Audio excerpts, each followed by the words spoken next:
Chapter 42. Never allow your desire to become suppressed or depolarized. When a man denies his desire for the feminine, either by choice or due to familiarity, it is a sign of his depolarization even towards the world. He may seek a mistress in order to reinvigorate him, but this is usually only a temporary and complicated solution, since it is only a matter of time before his mistress also becomes familiar and thus tiresome. Any woman toward whom a man becomes depolarized will feel his rejection, disgust, and turning away. In response, she will become angry and destructive. Her unhusbanded energy will begin to move chaotically, becoming even self-destructive. A man has no excuse. He must cultivate a polarized relationship to his woman and his world if he is to remain in relationship with them. You have a choice. You could choose to give your gift as a renunciate celibate, living with only the most minimal engagement with the world and women. Or you could choose to engage the world and women fully, as a way of giving your gift.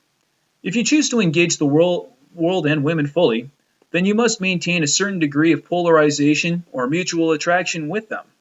Otherwise, you will begin to reject, resist, and resent the world and women, undermining your capacity to give your gift.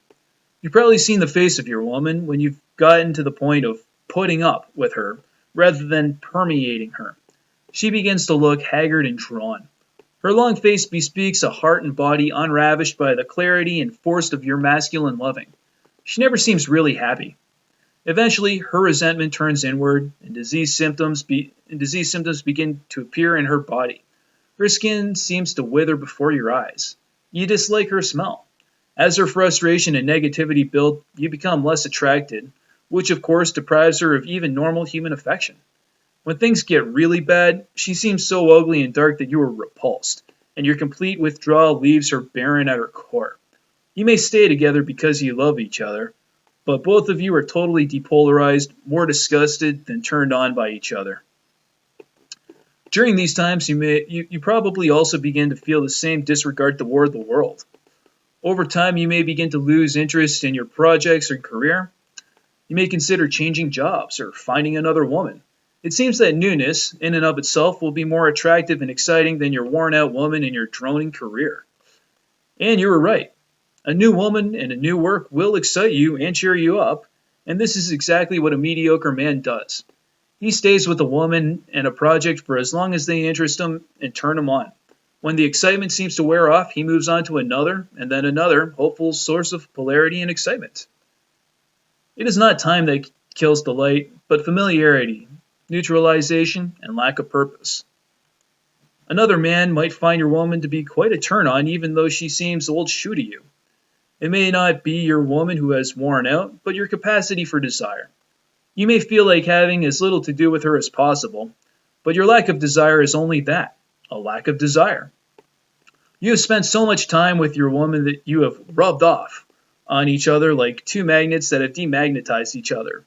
Familiarity breeds depolarization, and depolarization breeds contempt among lovers. Every moment you treat your woman as simply a childcare helper or a buddy, you are neutralizing the same sexual differences that would secretly attract you to your female babysitter or business acquaintance. Over time, you actually begin to behave more sexually neutral with your woman than you do with other women you meet throughout the day. Chances are, your woman is more sensitive to sexual energy than you. She will probably feel the effects of this sexual neutralization or depolarization before you will. And when she does, her first reaction will be to feel rejected. Not in any big way, but in a small, constant way that undermines her feminine radiance.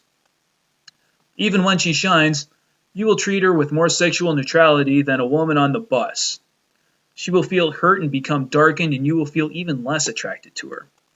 Although both of you are playing into this downward spiral of darkening depolarization, you must not blame her. A superior man always assumes complete responsibility, knowing that ultimately he has no control at all and everything is out of his hands. He acts with impeccable courage and persistence, expecting nothing but the inherent feeling of completeness he enjoys in the fullest giving of his gift. When your woman is looking withdrawn, dark, or downright ugly, assume she is a goddess and needs your divine invasion of her heart and body. Notice your incipient feelings of disgust for her dark mood and take utter responsibility for her transformation. You know how fully committed you could be to, say, finishing a project at work. Treat her mood with the same ferocity of intent. Her mood is your challenge. Can you invade her body and heart with so much love and humor that she laughs, relaxes, and brightens in spite of herself? Can you bring out the consort in her by treating her with the same teasing and sexually pregnant touch and gaze as you would your mistress? You will not want to, that's for sure. When you are depolarized, the last thing you want to do is get it up for that potato. And yet, this is exactly what a superior man does with his woman and his world. He knows that when things get dreary, it is his own doing. He knows that he is only truly happy when giving his gift fully into the last drop. He knows that depolarization is a sign that he has ceased giving fully of himself, and so the world and his woman have ceased responding in fullness. Sometimes you must move on to another job or another woman. That's fine if it is a true movement of growth, clear, empowering, and an aspect of the ongoing giving of your gift. But more often than not, your first impulse to move on comes when you have ceased invading the moment with your fullest capacity to give and instead are droning along, coping rather than creating. You can spend decades coping with a job before you realize that you've wasted much of your life. After just a few minutes of coping with your woman, however, she will show you her pain. Her face will show it to you. Her tone of voice will reveal it. Her seeming ugliness will reflect the collapse of her radiant core in response to your ambiguity of desire. Her dark mood is as ugly and repulsive to you as your ambiguity is to her. It only takes a moment of meeting a real challenge to bring a man back to full purpose, an emergency or a threat that demands his best. And it only takes a moment of praise and deep appreciation to re-evoke a woman's radiance. It can happen to your woman at the grocery store or at the spa, when a man signals his appreciation, or it can happen at the kitchen table with you.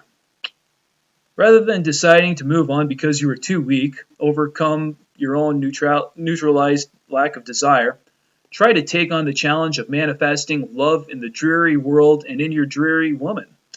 Use your body and mind to smithereen your woman's darkness into love. Even if she has yellow eyes and fangs, she still loves to dance. It's up to your freedom and strength of transmission whether she drains your energy, bites your Wembley head off, or surrenders to your fearless passion.